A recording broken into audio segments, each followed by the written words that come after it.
Foli ni waleɲuman dɔ bɛ k'a lase aw ma Mali kɔnɔ ani Mali kɔ kan minnu bɛ nin kuma in na kɛmɛ ka ɲɛmada ka ɲɛsin jabaraniw ma walasa faamuya bɛ se sɔrɔ aw fɛ Sherifila TV bamanankan kunnafoni na min bɛ walawalali kɛ aw ye Mali kunkan ni diɲɛ fan wɛrɛw kunkan b'a fɔ a ye ko nin ye a kuma selen ye bakuruba kunnafoniw de filɛ an ka jamana kɔnɔ cakɛda dɔw sugandira ka jɔnjɔn dɛngu u la ka sabu kɛ u ka baara kɛcogo danbara ye u ni tɔw ni ɲɔgɔn cɛ. Sigida naaninan na san o san yɔrɔ dɔ bɛ labɛn jagokɛlaw ka basigi ye u k'a ma ko rue marchande ka se ka nɔgɔya kɛ sannikɛlaw ye o fɛnɛ n'u donna. Faransiikaw ka jamana ɲɛma Emmanuel Macron bɛ Konowari jamana kɔnɔ ninnu de bakuruba kunnafoniw ye fara bɛna kɛ minnu ka kunnafoniw na ka laseli kɛ aw ma aw dangana.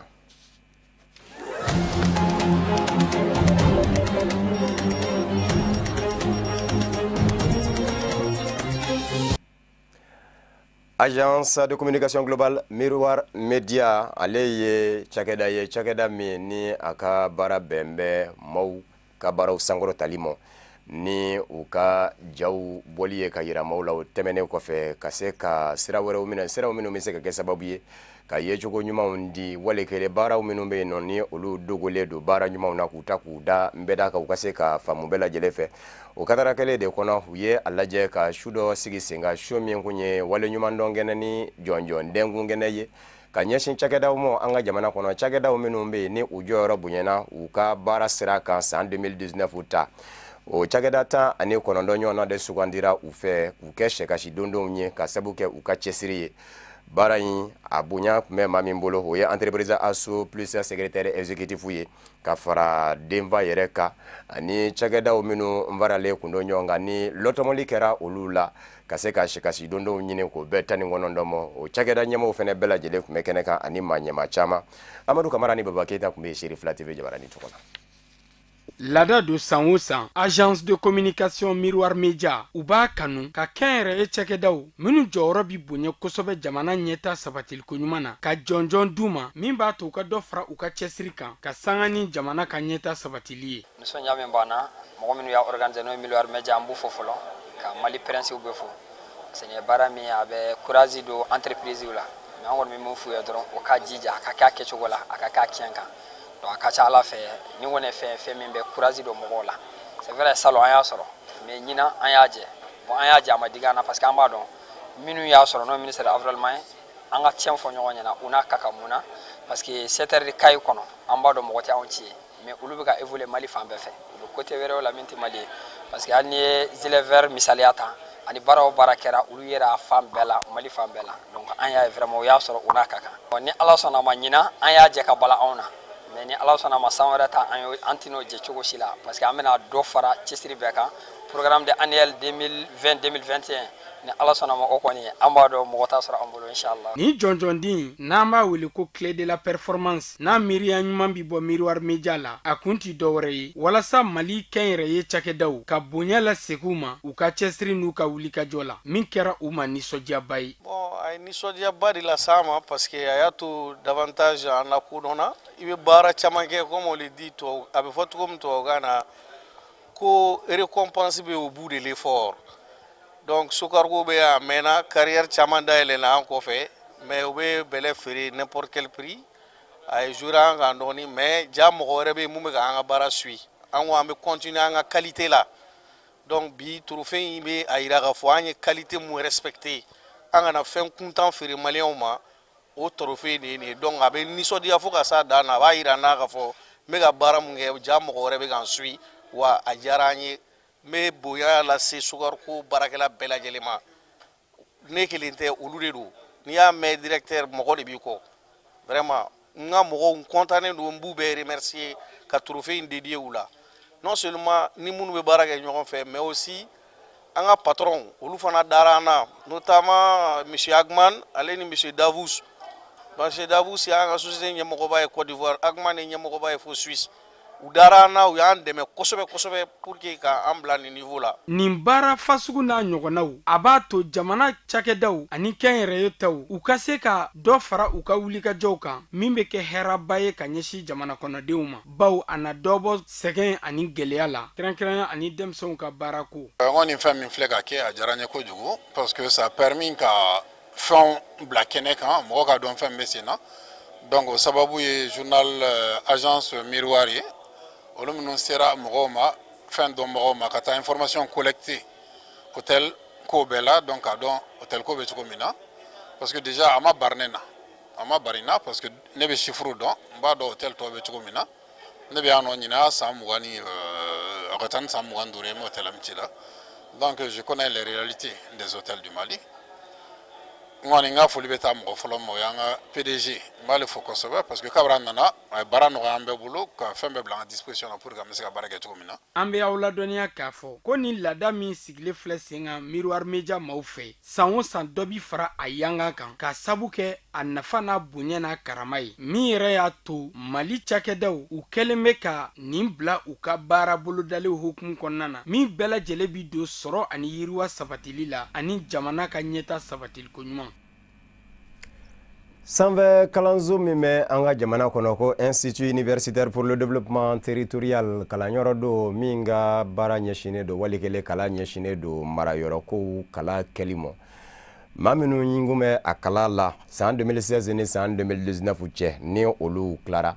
a sɛrɛkulu bɔra sɛrɛkulu in nbɔlen a tɔgɔ dara an ka jamana maa ɲɛma min na o ye Mali ministre min ɲɛsin bɛ marayɔrɔko ni mara cɛmabɔli ma ni sigida duruna sigida ɲɛma kundo Boubacar Ba sɛrɛkulu in tɔgɔ dara ale de la ko in kɛra ka bɛn ni sibiri décembre kalo tile 21 ye sigida duruna na Badalabugukaw fɛ Sadio Sidibe Baba Keita kun bɛ Shirifula TV Jabarani Sogola.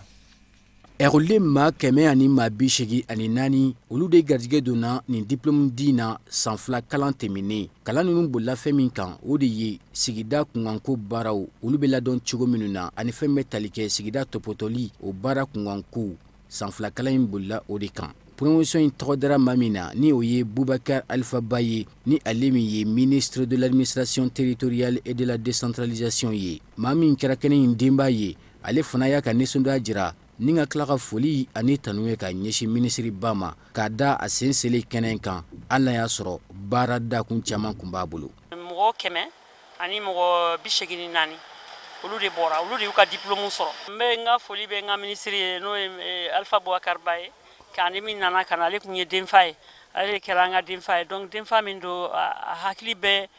ninnu ka u bɛna baara min u ye baara min kɛ université kɔnɔ ale ka ministère baara caman de b'u ka formation kɔnɔna na donc a ka présence a diyara an bɛɛ de ye a diyara an bɛɛ ye mais a ye kuma koloma minnu fɔ o kuma koloma ninnu de diyara an ye parce que a ye a to denmisɛn ninnu u y'u ka tɔmɔta sɔrɔ a la sanfila kalan in tɛmɛnen ekɔliden minnu garijɛgɛ donna diplôme di na u y'a jira k'a fɔ ko nin bɛna kɛ sababu ye hali n'a y'a sɔrɔ u tɔɲɔgɔn dɔw bɛ baara la ka baara sɔrɔda nɔgɔya dɔw fana ye an sewalen don an tilalen sisan an sewalen don c'est vrai mɔgɔ dɔw b'an cɛ la minnu bɛ baara la kaban olu bɛ se ka promotion sɔrɔ dɔw fana b'an cɛ la minnu tɛ baara la mais an tila baara ko bɛ nɔgɔya kosɛbɛ parce que développement territorial fɛn kura de don c'est vrai kura tɛ Mali kɔnɔ mais mɔgɔw m'a lakodɔn hali bi kosɛbɛ kɛnɛ in den fa ni o ye ministre Boubacar Alpha Ba ye a jira k'a fɔ ko sanfila kalan in a diplôme nafa ka bon kosɛbɛ sabula a bɛ kɛ sababu ye ka baara sɔrɔda nɔgɔya a caman ye Mali baaradakunw na kalansoba in yɛrɛ ni a ka baaraw bolilen bɛ ka maaw kalan sigida kunkanko baaraw ɲɛnabɔli ma ani fɛn bɛ tali kɛ baaradakun tɔw ni o bɛ tali kɛ entreprise o n'a ɲɔgɔnna caman promotion in denfa a tila k'a jira k'a fɔ ko nin bɛ nisɔndiya ko bɔ ale bolo ni ka tila k'a jira u la k'a fɔ ko dɛmɛ tɛ kɔtigɛ k'a ɲɛsin promotion maa ninnu ma denmisɛn minnu fɛ nin san muso fara cɛ kan a fɔra ko ka jamana yiribasira taama a b'olu de bolo parce que u ka kalan b'o de kan k'a fɔ commune bɛ yen cercle bɛ yen région bɛ yen a ba fɛn bɛ yen n'a bɛ se ka baara ka maaw hakili sigi ninnu denmisɛnw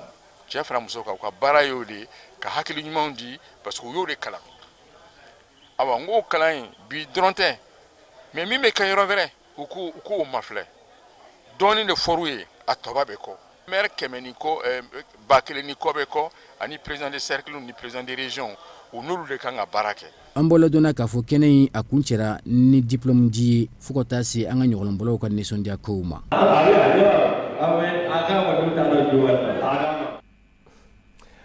hali bi kalanko bina ko ka sanfɛ kalanso Sheikh Abdul Aziz Yata Bari serekulu tɔgɔ dara o la ka bɔ Université du Sahel la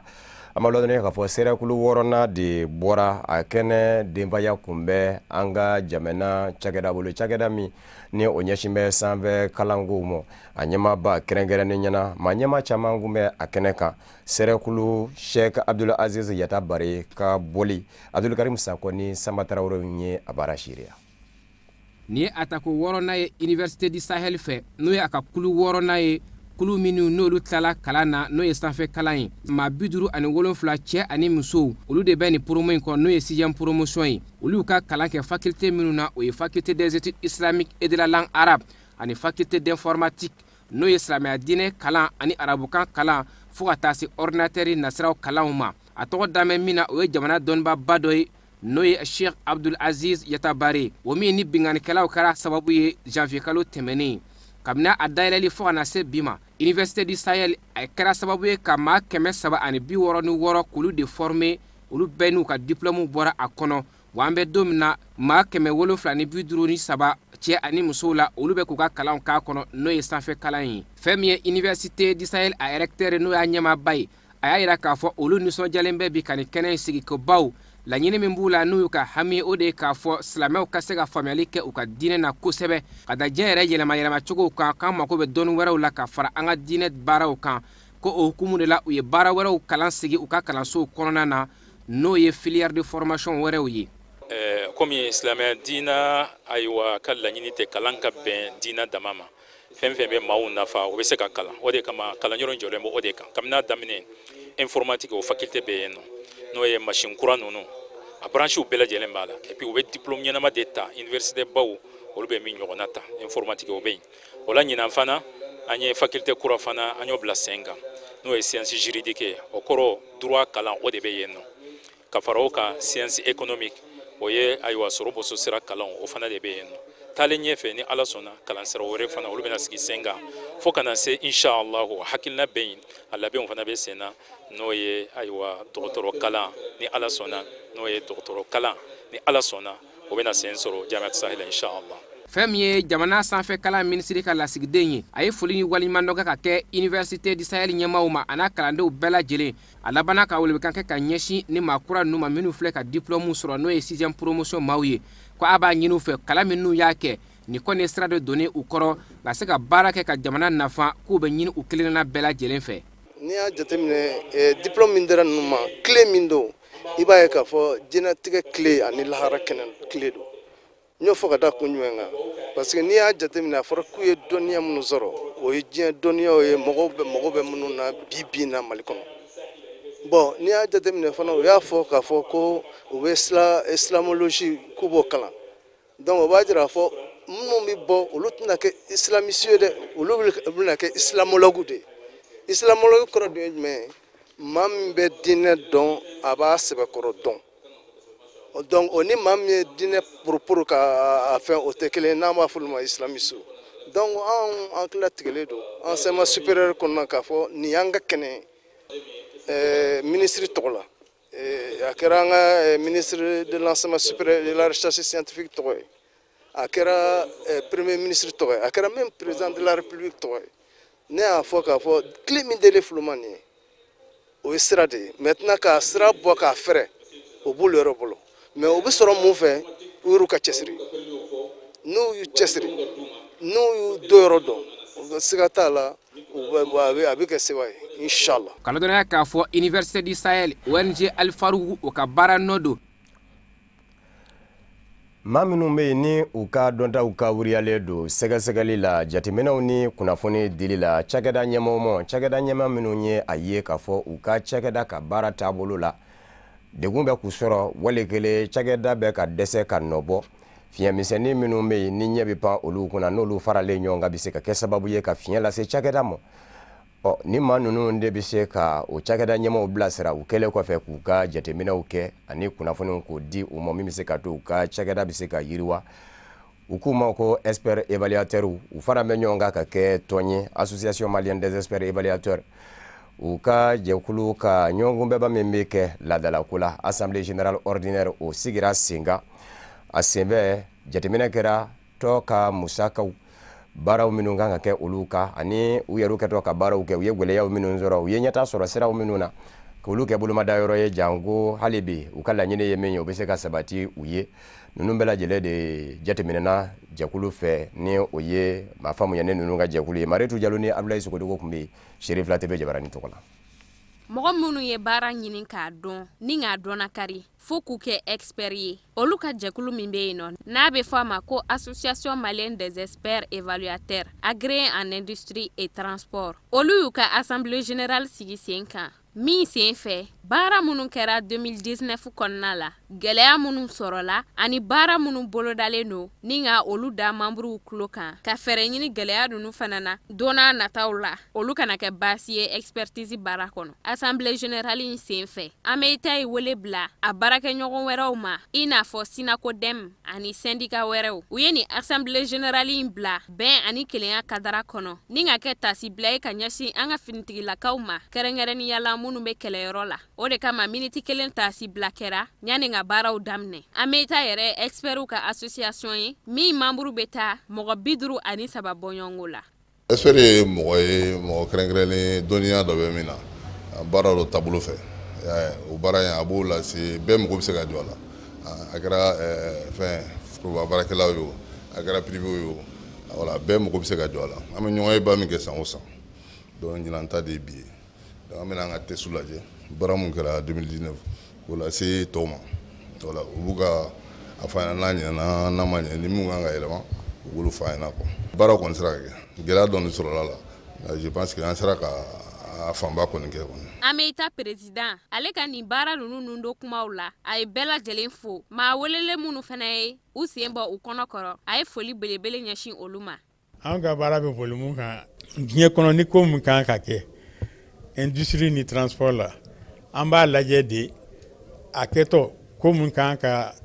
sabati ko minnu kan ka kɛ cogo mun an b'o fɔ o tigiw ye. Cette association a créé en 1994. Alors, récépissé Bambolo, administration territoriale qui a récépissé. Donc, à moi, on peut voir là. Ça m'a croisé dans la faraka. Parce que aller comme il c'est qu'il faut que la baraka ait spécialité là, il y a baraka faire na. Ni ok ka sandamaro sur ça. Ka donc il va à baraka la ma kosebe. Donc, moi, il sera kana expérience là. An ka bi assemblée la an ye syndicaliste kelen sɔrɔ ani association c'est-à-dire immobilier c'est-à-dire sojalaw ani so jɔkow fɛn o fɛn olu fana ka association olu fana ye expert ye an y'olu sɔrɔ yan. An kɔni bɛ association ko de la sisan mais an b'a fɛ ka passer ordre la.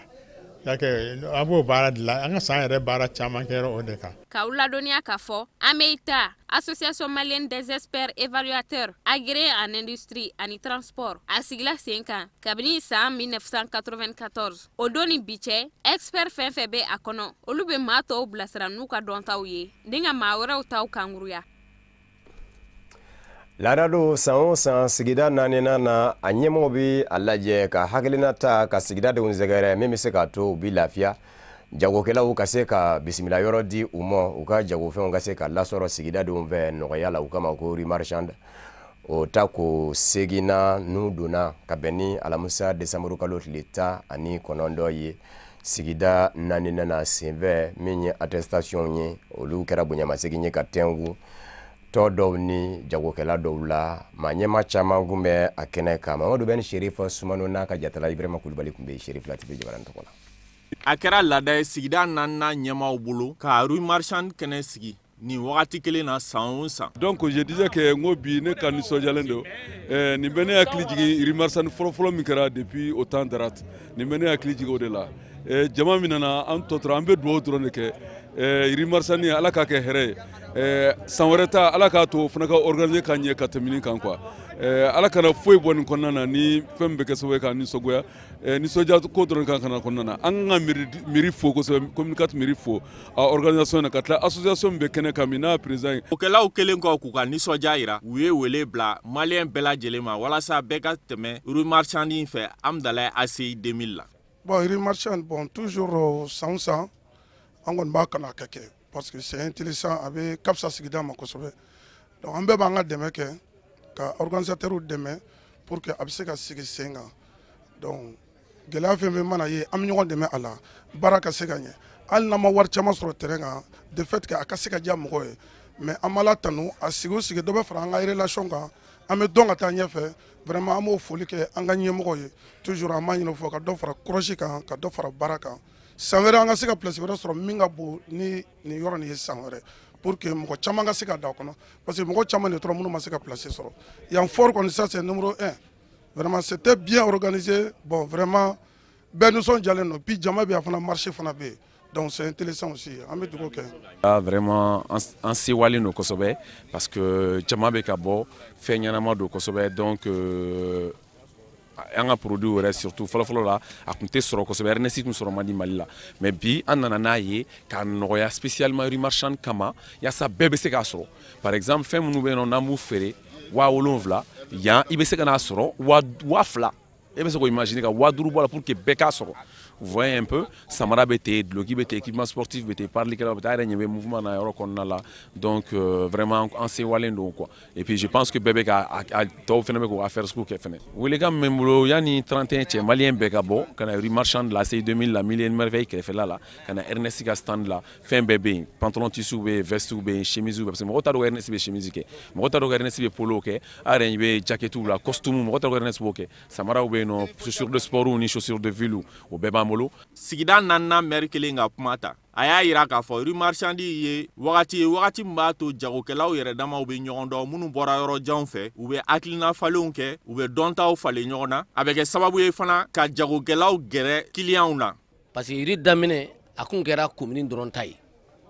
a bɔr'o la a kɛra Bamakɔ district ye a bɔr'o la a nana région na sisan rue ye international de ye n yɛrɛ ka discours la n y'a fɔ dugu minnu bɛ yan Côte d'Ivoire bɛ yan Guinée bɛ yan Sénégal bɛ yan Togo bɛ yan Benin bɛ yan Maroc bɛ yan Burkina bɛ yan ça veut dire que iri kɔni a warankatara de et comme an nalen don pour que ka sugu gɛrɛ dugudenw na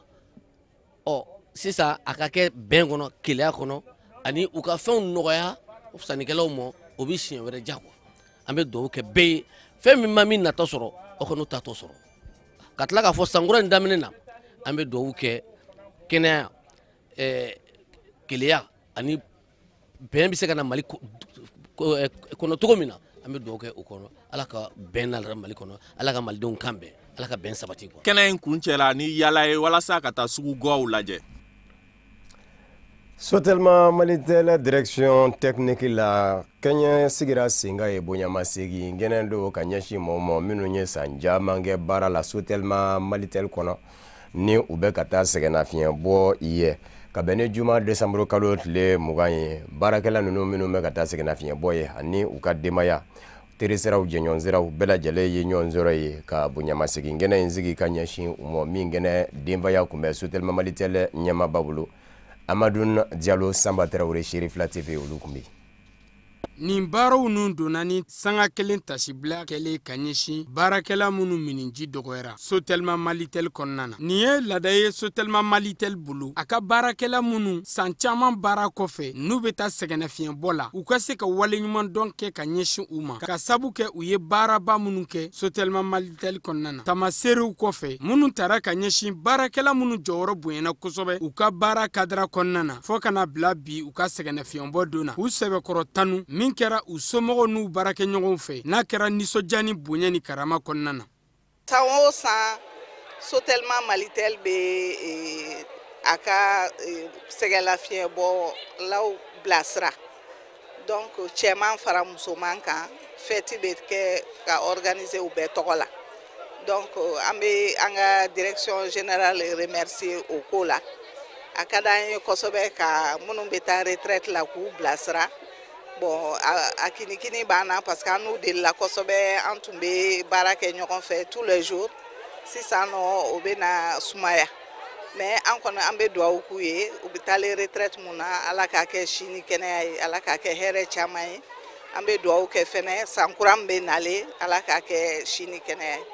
Sotelma Malitel ɲɛmaaba ale ka dantigɛliw senfɛ a ye tasibila kɛ maa minnu tatɔ filɛ nin ye sɛgɛnnafiɲɛbɔ la cɛ ani muso a y'a yɛrɛ k'a fɔ ko nunu jɔyɔrɔ bonyana kosɛbɛ a ka cakɛda ka ɲɛta sabatiliko ɲuman na a ka fɔ la nunu kumana min u bɛ baara la su tɛ ani tile tɛ wagati bɛɛ lajɛlen na u ka cɛsiri n'u ka wulikajɔ bonyana kosɛbɛ min y'a to Sotelma Malitel an bɛ don min na i ko bi nɛgɛjuruko nasiraw fɛ a ɲɔgɔnna ka dɔgɔn maa minnu talen filɛ sɛgɛnnafiɲɛbɔ la u ka babu sentigi a nisɔndiyalen nin wagati kɛrɛnkɛrɛnnen ninnu na ani nin bonya ni karama min talen filɛ ka ɲɛsin olu ma a y'a yira Sotelma Malitel cakɛlaw la k'a fɔ ko olu tatɔ do sɛgɛnnafiɲɛbɔ la nka sanga ni wagati olu na to u kɛrɛfɛ ni hakilila ɲumanw dili ye ani kumana min n'u mago donn'u ka bilasiralikanw n'u ka ladiliw la.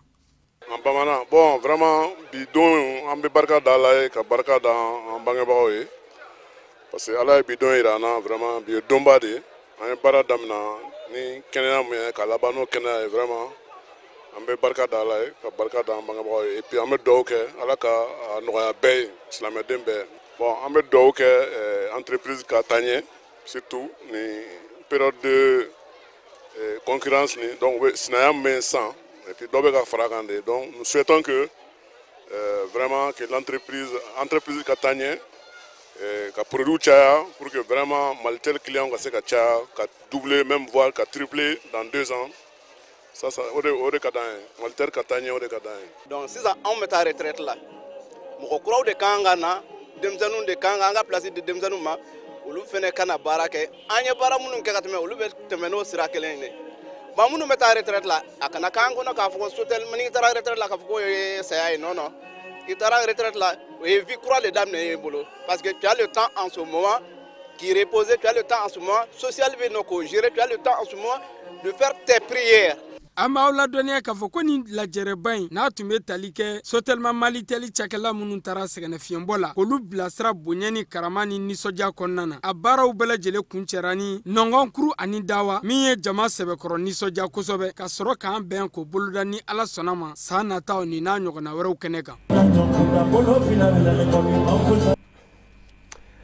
O de b'an sɛnsɛn ka diɲɛ fan wɛrɛ kunnafoniw lasɔrɔ faransikaw ka jamana ɲɛma Emmanuel Macron a kɛn bɛ ka bisimila minɛ Konowari dugukolo kan ka ban a bɛ tile damadɔ kɛ Konowari kɔnɔ a senfɛ ani Faransi surasiya bɛ ɲɔgɔn ye ka sabu kɛ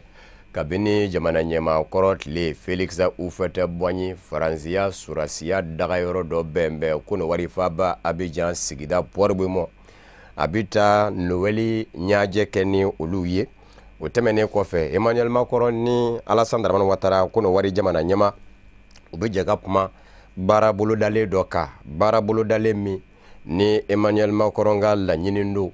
ko kalanyɔrɔba dɔ ka jɔ farafinna tile bɛ yanfanw na Konowari dugukolo kan min bɛ kɛ surasiya kalan kɛyɔrɔ ye surasiya min ɲɛsin bɛ bamajiya wale kɛlɛli ma kabini san 2017 Emmanuel Macron kun ye baara bolo da ka ɲɛsin waleli ma nka sina sumayara Konowari faamaw kɔni ye kɛnɛ belebele fɛn zɔliye dɔ jira faransikaw la k'a fɔ n'u mago sera ma kuma min na kɔni a bɛ yen a bɛ yɔrɔ min na o ye Jacquesville ye Jacquesville ni Konowari faaba Abidjan cɛ kilomɛtiri 50 ɲɔgɔnna don o kumana min ye Emmanuel Macron ye a kan ka ye kɛnɛ in ka baara in kan ka boloda cogo minnu na kalankɛ yɔrɔw n'a ye a kɔnɔ kalanden karamɔgɔw kalanyɔrɔ kalaninjɛ la ani kɛnɛkan jɛra k'i yɛrɛ la k'i bila baara la i ka se ka baara sidɔn bamajiya wale kɛlɛ o bɛɛ lajɛlen bɛna kɛ a kɔnɔ ni Emmanuel Macron bɔra Konowari a kan k'i kunda Niger jamana kan ka sabu kɛ inatɛsikaw fɛ bamajiya kɛra sababu ye ka surasi 71 bɔnɛ ani na Niger o kumana Emmanuel Macron bi t'i sen jɔ ye jango ani Niger ka denw bɛ se ka jɛ ka dusukun gami kɛ ɲɔgɔn fɛ o tɛmɛnen kɔfɛ ɲɔgɔn bɛ min kan ka kɛ don nataw la janvier kalo tile 13 Faransi dugula ko po ne a bɛna farafinna cɛcɛ kana jamana ɲɛma 5 ni Emmanuel Macron fara ɲɔgɔn kan Mali Mauritanie Niger Burkina ani Tchad u ka se ka o ko tɔ ladila ɲɔgɔn fɛ ni ka a boloda jango lajɛ in bɛ se ka kɛ cogo min n'a ma ɲa k'a fɔ funun bin bɛ ka jigi fan fila bɛɛ lajɛlen la bawo Emmanuel Macron a kun fununen kun don a y'i to diɲɛ seleke naani ka ɲɔgɔnkunbɛ kɛnɛba dɔ kan ni o ye nazaraw ka kɛlɛbolo OTAN ka kɛnɛ ye a kɛtɔ de kun don k'a jira a setigi jamana tɔw la ka fɔ fanga bɛ yɛrɛ la wa wali kelen jɔyɔrɔ bɛɛ la wa a sina k'i dafa fala kɔnɔ bin na ten ko farafina jamana ɲɛma ninnu k'u jɔyɔrɔ jira ni o y'a sɔrɔ la Faransi bɛ mandiya kɛlɛ min na u ka jamanaw kɔnɔ cɛncɛn ka n'a ka d'u ye wali kelen n'a man d'u ye o kɔrɔfɔ in kun ye farafina cɛcɛ ka na jamana duuru ninnu jamanadenw n'a jamana ɲɛmaw tɔɔrɔ k'a kɛra mafiyɛnya ye n'a ma ɲa k'a fɔ Emmanuel Macron yɛrɛ y'a ye k'a fɔ fili yera kuma rɔ a ye ciden gɛrɛngɛrɛnnen wuli ka na bonya kɔnɔ jamana ɲɛma ninnu kelen kelen mɔ ka a jira u la k'a fɔ a ka d'u ye bonya kɔnɔ u ka se po u ka jɛ hali bi ka dɔ fɔ ɲɔgɔn ye min bɛ se ka to bamandiya kɛlɛ bɛ se ka nɔgɔya u ni Faransi jamana bolo n'a kun kɛn kun bɛ ka jira k'a fɔ bebe na Faransi jamana bɛ ka mangoya jamana ninnu denw bolo o de y'ale tɔɔrɔ n'a ye nin kuma in fɔ kumakan kɔni yɛlɛmana nin sen bawo a y'a yira k'a fɔ farafina cɛcɛ kana jamana duuru ninnu k'a dɔn k'a fɔ Faransi jamana kelen tɛ se ka nɔbɔ bamandiya wale kɛlɛ la ni farafina cɛcɛ kana jamana duuru ninnu ma fara Faransi jamana ka Faransi jamana dɛmɛ a kɛlɛ la. K'aw ladɔnniya k'a fɔ Laginɛ Conakrykaw fɛ jɛkulu min bɛ wele ko FNDC Front National pour la Défense de la Constitution Alpha Condé jamana ɲɛmaa kɛlen kɔfɛ k'a jira alamisa ka dugu ye juma na k'a fɔ yɛlɛma na don jamana sariya sunba la ko siraw minnu kan ka matama k'a y'u siraw bɛɛ lajɛlen minɛ o sira dɔ ye ka se wasabulon ɲɛmaa ma ka tɛngun o la fangabulon ɲɛmaaw i n'a fɔ jamana sariya sunba kɔlɔsiyɔrɔ ka tɛngun o la k'o bɛɛ kɛra o kumana ko baaraw minnu kɛn bɛ ni o bɛna na ni sariya sunba kura ye ɲɛbila baara k'a ka minisiriw mɔ k'u ka se jamana den kelen kelen bɛɛ lajɛlen mɔ ka kɔnɔ kuma ɲɛfɔ bɛɛ ye jango ni foroba kalata do sera awɔ ni a y'i la a ka sɔrɔla jamanadenw ye sariya sunba kura kɔnɔ kuma bɛɛ sidɔn ka sɔrɔ ka kalata nin jɛkulu ye min n'a kalenka ye k'a fɔ yɛlɛma tɛ don jamana sariya sunba la o ni fanga sinamatɔnw u fɛnɛ juma u y'a yira k'a fɔ Alpha Condé a ye kasa tɛmɛ kɔnɔ 6 kan ka sabu kɛ a kun man ka se yɔrɔ min na a sera yen zade kumana a ka dɔn k'a fɔ olu jɛn dɔ tɛ ni yɛlɛma donni ye jamana sariya sunba la ka sabu kɛ n'a kɛra Alpha Condé bɛ sɔn k'i kanbɔ ka mandan zamana kɛ Selon Dalen Diallo ni o ye fanga sinamatɔnw ka ɲɛmaa ye ale y'a yira k'a fɔ Alpha Condé ni fɛn o fɛn ye jamana sɔrɔ a k'i sigi n'a ye ka sabu kɛ ko in man ka se yɔrɔ min na a y'a tɛmɛ yen kan o kumana olu tɛ se ka don da fɛ da min bɛ kɛ sababu ye ka jamana sigi a sen sabara kɔnɔ denmisɛnnin jɛkulu minnu bɛ i n'a fɔ Balai Citoyen olu fana y'a yira k'a fɔ yɛlɛma man ka don jamana sariya sunba la n'a kɛra bɛɛ a bɛ kɛ sariya kɔ kan sariya de bɛ sɔsɔ k'a kɛ olu tɛ se k'a fɔ ko fɛn min ye fɛn nɔgɔlen ye u bɛ se ka don o da fɛ k'o wale Laginɛ Conakry jamana kɔnɔ.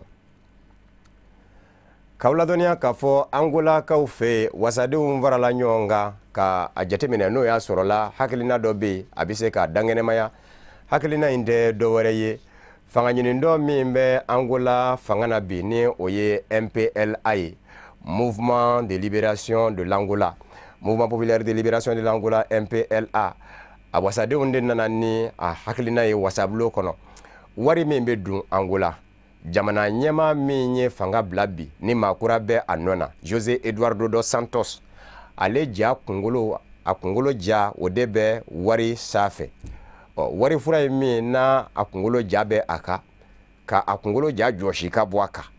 jɛngɛra n'a ye bawo wasaden fanba y'a yira k'a fɔ a ni kɛli ka kan walasa hakili ka se ka don yɔrɔ sɔrɔ kɔrɔ bibi na jamana ɲɛmaa kɔrɔ ni a yɛrɛ ka denmisɛnnin sɛbɛ a ye maa min jira k'o ka kɛ jamana ɲɛmaaya nɔ na a kɛlen kɔfɛ ka san 38 kɛ ka Angola mara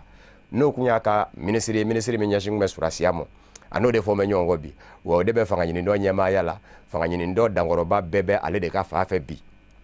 ale de wuli bɛ José Eduardo dos Santos a jɛɲɔgɔnkɔrɔw surasiya nasira kan a jɛɲɔgɔnkɔrɔw fanga bondabaw la cakɛdabaw ɲɛmaaya la k'olu bɛɛ lajɛlen gwalon ka bɔ yen hali a den n'o ye José Philomène dos Santos ye a y'o gwalon ka bɔ bilankɔrɔmugu dɔ kunna ka laban k'o kɛ wo la k'a ye faso nafolo dun bibi in na José Eduardo dos Santos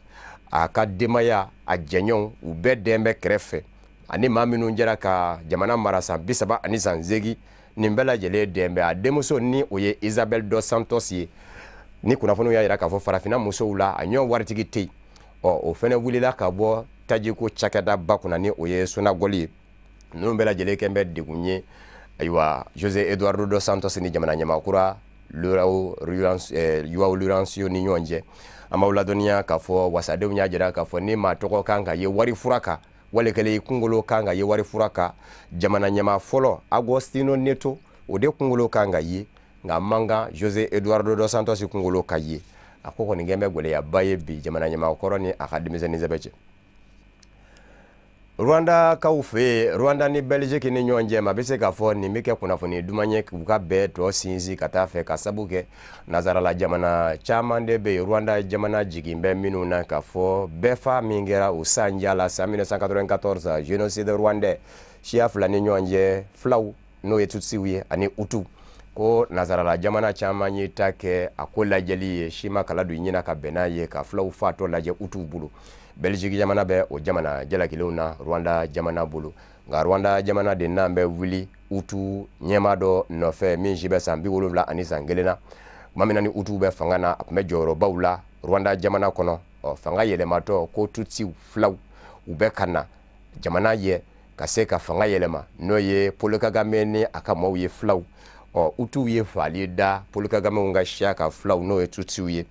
wa ni maɲi a jirala k'a fɔ maaw ni kɛnɛ karabara a fɛ jɛkulu dɔ kunna jɛkulu min kun bɛ wele ko Interahamwe nin kun ye jɛkulu ye min ni a tun bɛ ka niw karaba utuw tɔgɔ la ka filaw sɛ fa bɛɛ lajɛlen la Belgiquekaw ye a ka kiri sigi sen kan k'a fɔ san 20 ani san 5 ka so o bi da a kun a yɛrɛ sera ka falibaw minnu kɛ n'o jɔra maaw hakili fɛ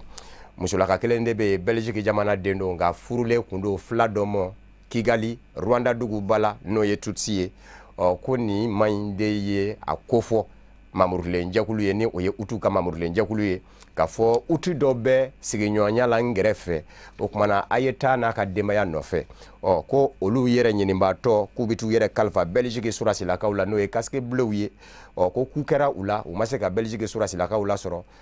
mètre 500 ɲɔgɔn na u bɔnɛna u nina ye maɲi ka jɛkulu fɛ o de y'a to a bilama welen bɛ bɔgɔ jeninen ka Belgique jamana kɔnɔ. Éthiopie kaw fe olu nisɔndiya bɛ k'a fɔ u yɛrɛ sen bɛ k'u tɔgɔla satellite sɔrɔ sani dugu cɛ satellite subahana mansin don min bɛ dulon sani dugu cɛ ka jateminɛ kɛ dugukolo ka baaraw bɛ se ka nɔgɔya jamanaw bolo cogo min a dɔn kun bɛ ni setigi jamanaw de ka ko ye nka bi farafinna jamanaw caman bɛ ka don a la Éthiopie jamana juma décembre kalo tile 20 u y'u ka satellite dulon sani dugu cɛ hali n'a ma kɛ Éthiopie dugukolo kan a kɛra Chine jamana kɔnɔ nka yɔrɔ min dayɛlɛn bɛ Éthiopie faba Addis Abeba kɛrɛfɛ ni Chine jamanadenw ni Éthiopie jamanadenw ma faamuyaniw bɛ baara la u yɛrɛ k'a ko lajɛ jabaranin na Chine ni Éthiopie ni ɲɔgɔn cɛ nin bɛ kɛ sababu ye ka Éthiopie jamana kɛ farafinna jamana 11 ye min ka satellite dulon bɛ sani dugu cɛ wa a bɛna kɛ sababu ye ka nɔgɔya siraw minnu lase Éthiopie jamana ma o ye ka jateminɛ kɛ kɛrɛnkɛrɛnnen ɲɛna sɛnɛko nasira kan sɛnɛfɛn minnu bɛ se ka kɛ sababu ye ka Éthiopie kɛ dungafa jamana ye ani kungo kɔnɔ jiriw minnu bɛ yen nɔ ni olu bɛ se ka kɛ nafa ye Éthiopie jamana ma a bɛna nin bɛɛ lajɛlen de jateminɛ k'o jatew di Éthiopie jamana ma bawo subahana mansinw de bɛɛ la a n'olu de bɛ baara kɛ waati yɛlɛma kɔlɔlɔ a bɛna na cogo minnu na ni Éthiopie jamana ka kunbɛn ni jatew bɛɛ lajɛlen bɛna di Éthiopie jamana ma subahana mansin in fɛ n'o ye satellite ye an b'aw ladɔnniya k'a fɔ bibi in kɔni na farafinna jamanaw caman kɔni gɛn bɛ ka satellite fili nka si kɔni ma se ka fili farafinna dugukolo de ka gale min filila o kɛra Misiran jamana ta ye ni o ye Égypte ye o kɛra san 1998 Indikaw fe silamɛw murutilen don ka bɔlɔ minɛ ka sabu kɛ jamana ɲɛmaaw n'a mɛn ni sariya kura ye sariya kura min ni silamɛw kɛ mɛ k'a ye k'a fɔ a bɛ olu den kɛrɛfɛ wali kelen a bɛ olu kɛ ɲugun dɔ fɛn ye jamanadenya la